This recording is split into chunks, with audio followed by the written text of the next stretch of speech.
आधी रात का समय होता है। राजू अचानक से नींद से जागकर रसोई की तरफ जाता है और खाने के लिए कुछ ढूंढने लगता है।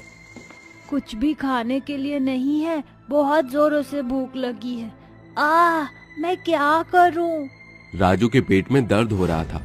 खाना ढूंढने पर भी उसे कुछ खाने का नहीं मिलता और वो पानी पीकर सोने चला जाता है।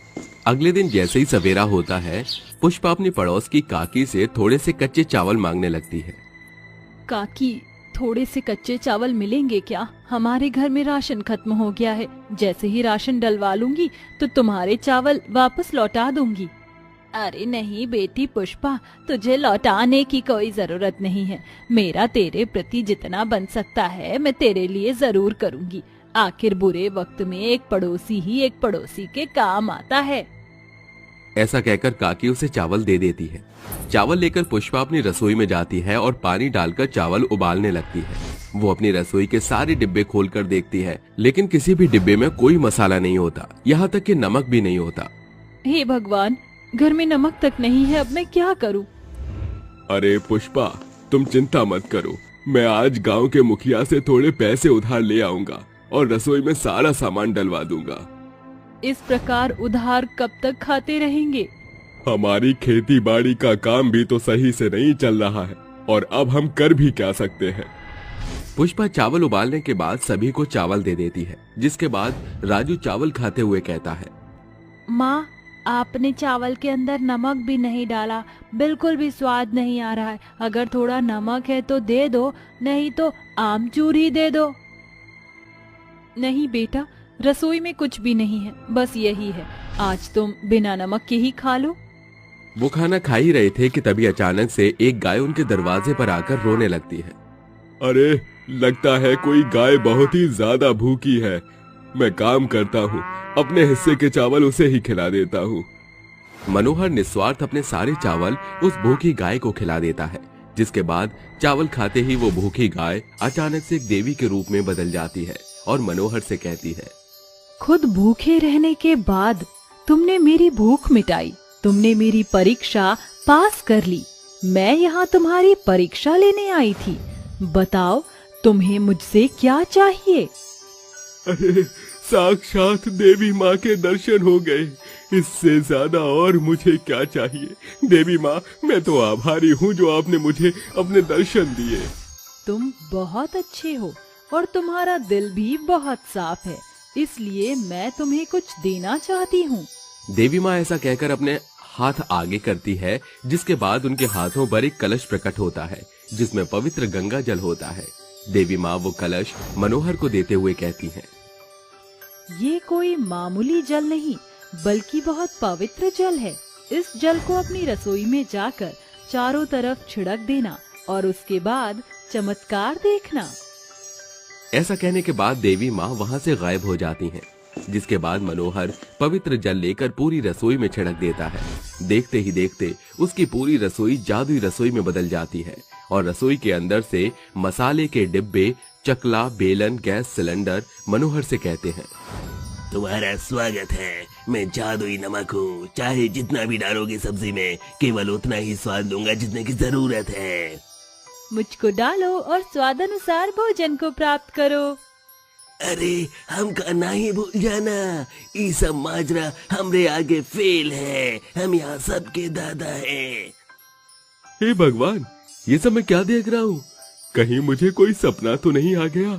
क्या सच में ये मिर्ची के डिब्बे, ये गैस चूल्हा, ये नमक का डिब्बा और यहाँ रसोई के सारे सामान में जान आ गई है और मुझसे बात कर रहे हैं? मनोहर अपने आप से इतना कहता ही है कि तभी वहाँ पुष्पा और राजू भी आ जाते हैं और वो भी ये सब नजारा देखकर हैरान रह जाते हैं। जिसके बाद मनोहर पुष्पा की देवी माँ की सारी बात बताता है। ये तो सच में बहुत बड़ा चमत्कार है। कहाँ तो हमारे घर में खाने का एक दाना तक नहीं था और अब देखो पूरी रसोई चकाचक भरी पड़ी है। ऊपर से ये सभी हमसे बात भी कर सकते हैं। तभी एक जादुई चमचा आकर उनसे कहता है, मैं हूँ जादुई चमचा, मैं सबकी चमचागिरी करता हूँ। आओ मेरे साथ, चलो मैं बताता हूँ कहाँ छुपी है सामग्री। जादुई चमचा रसोई के सभी सामानों के बारे में पुष्पा और मनोहर को बता देता है, जिसके बाद पुष्पा सबके लिए खाना बनाती है और सभी पेट भर कर खाना खाते हैं। उस दिन के बाद से पुष्पा और मनोहर अपनी जादुई रसोई के अंदर जो भी बनाते वो झटपट बन जाता और उन्हें कभी भूखा नहीं रहना पड़ता। एक दिन वो सभी खाना खाते हुए आपस में बातें करने लगते हैं। माँ, हमारी जादुई रसोई कितनी काम आती है। जो भी बनता है बहुत ही स्वादिष्ट बनता है। और तो और ये खाना देखो, पहले मैंने ऐसा खाना कभी खाया ही नहीं था।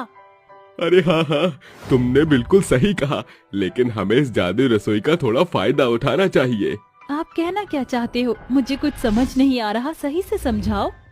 क्यों ना हम एक ढाबा खोले, हमारी जादुई रसोई और उसके अंदर जादुई सभी सामान हमारा उसमें साथ देंगे। आप बिल्कुल सही कहते हो, लेकिन उससे पहले हमें जादुई रसोई से बात करनी चाहिए। पुष्पा की बात मानकर मनोहर और पुष्पा दोनों ही जादुई रसोई से बात करने जाते हैं। पुष्पा रसोई के अंदर जाती है, जिसके बाद रसोई के अंदर रखा सारा सामान जादुई में बदल जाता है और पुष्पा से कहता है, अरे बताओ बताओ, तुम्हारी क्या मदद करनी चाहिए? हम तुम्हारी सभी मदद को पूरा करेंगे। अरे हम सोच रहे थे कि क्यों ना हम तुम्हारी मदद लेकर अपना एक अच्छा सा ढाबा खोले। क्या तुम इसमें हमारा साथ दे सकते हो? हमारा कमाने का कोई साधन नहीं है और हम बहुत गरीब भी हैं। अगर तुम हमारी मदद करोगे तो हमारी कई सारी परेशानियां दूर हो जाएंगी। अरे ये तो बहुत ही भाग्य वाली बात होगी हम सभी के लिए। अरे तुम जितनी कहोगे मैं उतनी पूरी रोटी बेल दूंगा और भरपूर लोगों को खाना खिला दूंगा।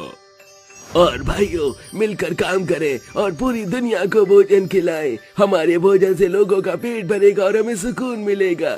वाह, ये तो बहुत अच्छी बात है। तुम सभी का साथ देने के लिए बहुत बहुत शुक्रिया। उस दिन के बाद से उनकी जादुई रसोई उनका साथ देना शुरू कर देती है और जादुई रसोई के सभी सामान एक साथ मिलकर काम करते हैं, जिसमें पुष्पा और मनोहर भी अच्छे से खाना बनाते हैं और अपने ढाबे में लगा देते हैं। देखते ही देखते गांव के सभी लोग उनके ढाबे में खाना खाने आते हैं। अरे वाह, क्या बात है, ये तो बहुत ही स्वादिष्ट खाना है। इतना स्वादिष्ट खाना तो मैंने कभी खाया ही नहीं। मजा आ गया। अरे भैया, कौन सी रसोई से ये खाना बना कर आया है? और लगता है किसी जादुई रसोई में से खाना बनकर आया है। बहुत ही स्वादिष्ट है। गांव के सभी लोग खाना खाकर बहुत ज्यादा खुश होते हैं, जिसके बाद जादुई रसोई का खाना पूरे गांव में फेमस हो जाता है, जिसके चलते उनका ढाबा भी अच्छे से चलने लगता है।